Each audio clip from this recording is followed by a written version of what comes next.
Supreme court ने इसको तत्कालिक रूप से रोक लगा दिया है और इसके साथ में यह भी बोला है कि अब अपील जो विक्टिम सुप्रीम कोर्ट में आए, अपनी पिटीशन फाइल करे। इस परिभाषा को देखते हुए कोर्ट ने अभी तात्कालिक रूप से जो सारी चीज़ें चल रही थी, यह घटना 2017 से शुरू होती है।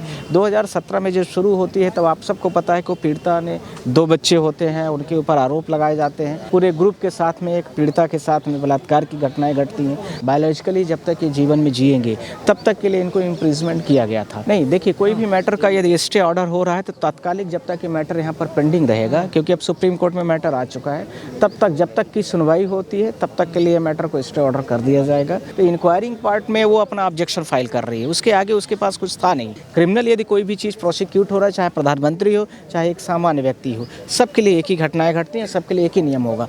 देखिए, भारत देश में जिस तरीके से भारत देश में महिलाओं की संख्या लगभग पूरे देश में आधी है और उतने ही पुरुष है।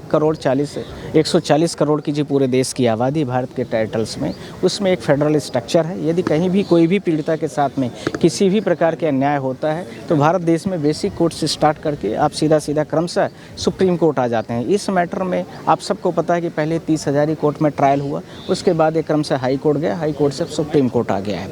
तो सुप्रीम कोर्ट में जिस प्रकार से आज इन चीज़ों को स्टे ऑर्डर लिया है, उसमें 2 चीज़ों को लेकर के पूरे कोर्ट पर इशूज़ था। पहले तो एक सिविल सर्वेंट को लेकर, सिविल सर्विसेज वाला, और दूसरा एक जो सोशल वर्कर है। ये सोशल वर्कर वाली जो डेफिनेशन है, इसको लेकर के कोर्ट के भी नज़र में 2 रास्ते थे। एक रास्ता ये कि जो इलेक्टेड पर्सन है, एक नॉन इलेक्टेड पर्सन है। इलेक्टेड पर्सन का मतलब जैसे कोई एमएलएज और एमपीज होते हैं, और नॉन इलेक्टेड पर्सन का मतलब ये हो गया कि जो भारत देश में उस प्रकार के लोग जैसे कोई भी गवर्नमेंट जॉब में है और वो भी सर्वेंट के उसमें आते हैं। इस परिभाषा को देखते हुए कोर्ट ने अभी तात्कालिक रूप से जो सारी चीज़ें चल रही थी, सीबीआई की तरफ से यह केस जो सुप्रीम कोर्ट में पहुंचा हुआ था, सीबीआई को प्रेजेंट करने वाले जो एसजी थे, सॉलिसिटर जनरल, उन्होंने इस कोर्ट में तुरंत ही स्टे ऑर्डर्स मांगने के लिए कोशिश किया था और सुप्रीम कोर्ट ने उनकी सारी बातों को रिलाय भी किया। और इसी के साथ में यह भी बोला है सुप्रीम कोर्ट ने आज कि देखिए, ये जितनी भी घटनाएं घटी हैं ये मतलब इलीगल्स थी, अनफेयर है, पर अभी लड़की की तरफ से या पीड़िता की तरफ से अपील नहीं आई थी। तो जो पीड़िता के पक्ष को वकील प्रेजेंट कर रहे थे, उनको मौका दिया गया है कि आप अपील फाइल करिए इसको और अपील में आइए। साथ ही साथ में मैं आप लोगों के साथ में इस घटना के बारे में शुरुआती क्रम में थोड़ी सी बात करूं तो यह घटना 2017 से शुरू होती है। 2017 में जब शुरू होती है तब आप सबको पता है कि पीड़िता ने 2 बच्चे होते हैं, उनके ऊपर आरोप लगाए जाते हैं। फिर क्रम से वो सारे खुलासे होते हैं, कई लोगों के मल्टीपल नाम आते हैं और एक जो वहाँ के मुख्य आरोपी है कुलदीप सिंह सेंगर, उनका मुख्य आरोप रहता है। उसके साथ में कई लोगों के भी पूरे ग्रुप के साथ में एक पीड़िता के साथ में बलात्कार की घटनाएं घटती हैं। पर वो लड़की इतना मतलब दर्दनाक घटना थी कि उसके साथ में वो कई बार कंप्लेन देती है पुलिस को, पुलिस उसको भगा देती है। फिर उसके फादर देते हैं, फादर को ही खुद एफआईआर करके पुलिस अरेस्ट कर लेती है, पुलिस कस्टडी में रखा जाता है। आपको ध्यान रखना है कि जुडिशियल कस्टडी होती है, पुलिस कस्टडी होती है। पुलिस कस्टडी में ही उसकी डेथ हो जाती है और जब उसके पिताजी की डेथ होने के बाद फिर भी एफआईआर दर्ज नहीं होता है, तब सारी चीज़ें और आगे बढ़ती हैं और कोर्ट फिर उसमें टेकन एक्शन लेता है। सारी चीज़ें धीरे धीरे करके क्रम से आगे बढ़ते हुए एफआईआर दर्ज हो गया। फिर उसके बाद आप सबको पता है कि 30 हज़ारी कोर्ट से में इस लड़की के माध्यम से उन्नाव केस में आप लोगों को पता है कि लाइफ टाइम इम्प्रिजमेंट हुआ था, अर्थात जब तक इनका जीवन है, बायोलॉजिकली जब तक ये जीवन में जिएंगे तब तक के लिए इनको इम्प्रिजमेंट किया गया था। साथ ही सवाल यह था, और इसके साथ में 25 लाख का कुछ उनके साथ में 15 लाख का वो भी था इसके साथ में। साथ ही साथ में आपको यह भी जानना है कि अब हाई कोर्ट ने इन सारी चीज़ों के डिफिनीशन को बदल करके उनके स्टे ऑर्डर, उनका जो 7 साल का लगभग मान लिया है कि 7 साल उन्होंने सज़ा को लगभग काट लिया है। तो इसलिए कोर्ट ने इस आधार पर उनको डिफिनीशन में माना है कि आधा तो इन्होंने सज़ा लगभग कर लिया है, इसके आधार पर सेंटेंस को इसको स्टे ऑर्डर कर दिया। सुप्रीम कोर्ट ने इसको तत्कालिक रूप से रोक लगा दिया है और इसके साथ में यह भी बोला है कि अब अपील जो विक्टिम सुप्रीम कोर्ट में आए, अपनी पिटीशन फाइल करे।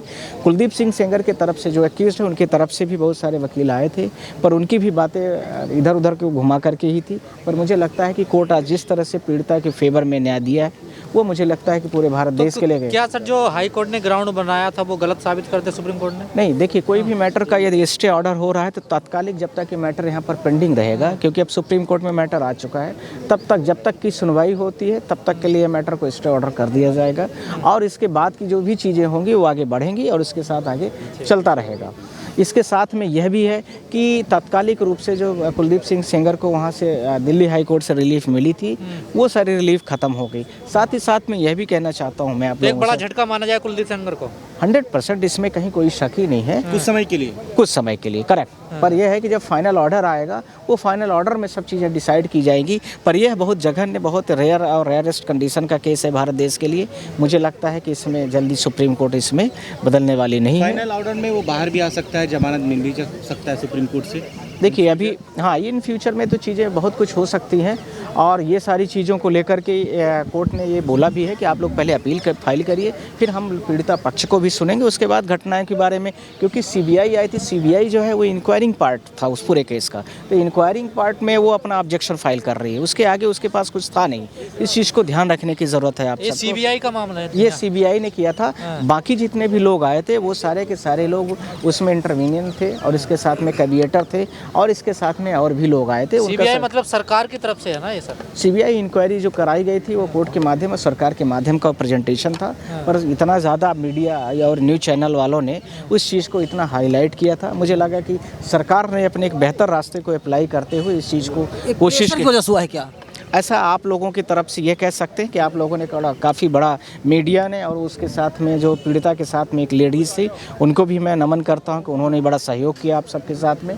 और जिस तरीके से पूरा प्रयास किया गया कि भारत देश में महिलाएं हैं, भारत देश में उनका 50% के आसपास में जो पॉपुलेशन है, प्रेजेंटेशन है, वो पूरे भारत देश में दिखा है। दूसरी तरफ क्या दलील दी गई थी? दूसरी तरफ के वकीलों का सिर्फ यही कहना है कि यदि पास्को एक्ट किसी पर लगा दिया गया है तो उसको 20 साल के पहले कोई भी उसके चांसेस नहीं बनते हैं, पहली बात। दूसरी बात यह है कि सुप्रीम कोर्ट ने उनका यह भी कहना था कि यदि पास्को मेंटेन्ड है तो यहाँ पर सिविल सर्वेंट को, सिविल जो वो है पीपल्स, और इसके साथ में जो नॉर्मल पीपल्स है उसकी डिफिनीशन को अलग नहीं किया जाना चाहिए। कोर्ट में जो सॉलिसिटर थे उन्होंने बोला कि देखिए ऐसा है, ये हम लोग यहाँ पर अभी सिविल के बारे में क्लैरिफाइड कर रहे हैं, न कि क्रिमिनल के बारे में। क्रिमिनल यदि कोई भी चीज़ प्रोसिक्यूट हो रहा है, चाहे प्रधानमंत्री हो चाहे एक सामान्य व्यक्ति हो, सबके लिए एक ही घटनाएं घटती हैं, सबके लिए एक ही नियम होगा। सवाल यह है कि पास्को की डिफिनीशन को वो इधर उधर कर रहे थे, पर पास्को की डिफिनीशन को लेकर के जो सेक्शंस उसमें दिए गए हैं, खासकर उसमें जो 120B और इसके साथ में 376B वगैरह जो सेक्शंस लगाए गए थे, उन सारे सेक्शनों पर भी, और इसके साथ में और भी जो सेक्शंस थे पास्को के भी विभिन्न सेक्शंस, उन सारे 3/4 वो सारी चीज़ों को लेकर के, परिभाषा को लेकर के कोर्ट ने सारी चीज़ों को पूछा। पर मुझे लगता है कि वहाँ पर थोड़ा सा जवाब नहीं था। इस जवाब को लेकर के भी कोर्ट ने बोला है कि तब तक के लिए हम अभी स्टे ऑर्डर फॉलो कर रहे हैं, और आप नेक्स्ट में अपील फाइल करिए। आप सब लोग अपनी अपनी अपील फाइल करने के बाद ये सारी चीज़ें आगे बढ़ेंगी और इसको करेंगे। लगातार विक्टिम के परिवार को धमकी मिल रही है, क्या इस पर भी कोई चर्चा हुई? नहीं, विक्टिम के परिवार को लेकर के, क्योंकि विक्टिम की तरफ से जो था वो कोई प्रेजेंट थे, पर यह है कि उनका कुछ हुआ नहीं विक्टिम्स का। पर सवाल यह भी था कि ये सारी चीज़ें जो भी थी वो सारी चीज़ें, देखिए विक्टिम शायद आ भी गई हैं, तो मुझे लगता है कि सारी चीज़ जो भी है वो हुई है, और विक्टिम को भी काफ़ी रिलीफ दिया जाएगा।